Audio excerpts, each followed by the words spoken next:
BJP അടക്കം ആദ്യം പറഞ്ഞത് ജനങ്ങൾക്ക് താല്പര്യം ഇല്ല ഈ ഉപതെരഞ്ഞെടുപ്പിനോട്, വളരെ കുറച്ച് മാസമേ ഉള്ളൂ. പക്ഷേ പോളിംഗ് പെർസെൻറ്റേജ് നോക്കുമ്പോൾ അത്യന്തം ആവേശപൂർവ്വമായി ജനങ്ങൾ വന്ന് വോട്ട് ചെയ്തിരിക്കുകയാണ്. തീർച്ചയായിട്ടും ഈ ഒരു അനാവശ്യമായൊരു തെരഞ്ഞെടുപ്പ് ജനങ്ങളെ തല അടിച്ചേൽപ്പിച്ചല്ലോ. സത്യത്തിൽ അവർക്കെതിരായിട്ടുള്ള ഒരു വികാരം ഈ തെരഞ്ഞെടുപ്പിൽ ഉണ്ടാകും എന്നാണ് ഞങ്ങൾ പ്രതീക്ഷിക്കുന്നത്. ഈ ഒരു അമർഷം, പ്രതിഷേധം അവർ ഈ തെരഞ്ഞെടുപ്പിൽ പ്രകടമാകും. അതിൻ്റെ ഭാഗമായിട്ടായിരിക്കാം ഒരുപക്ഷെ ഈ പോളിംഗ് പെർസെൻറ്റേജ് വർദ്ധിച്ചത്. BJP നല്ല മുന്നേറ്റം നടത്താൻ സാധിക്കും, NDA നല്ല മുന്നേറ്റം നടത്താൻ സാധിക്കും എന്നുള്ളതാണ് ഞങ്ങൾ പ്രതീക്ഷിക്കുന്നത്.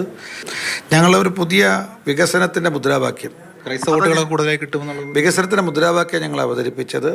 മാത്രമല്ല, ഞങ്ങൾ നേരത്തെ സൂചിപ്പിച്ചതുപോലെ കുടിയേറ്റ വിഭാഗത്തിൻ്റെ, മലയോര കർഷകരുടെ ഒക്കെ വോട്ട് ഞങ്ങൾക്ക് ലഭിക്കും എന്നുള്ളതാണ് ഞങ്ങളുടെ പ്രതീക്ഷ.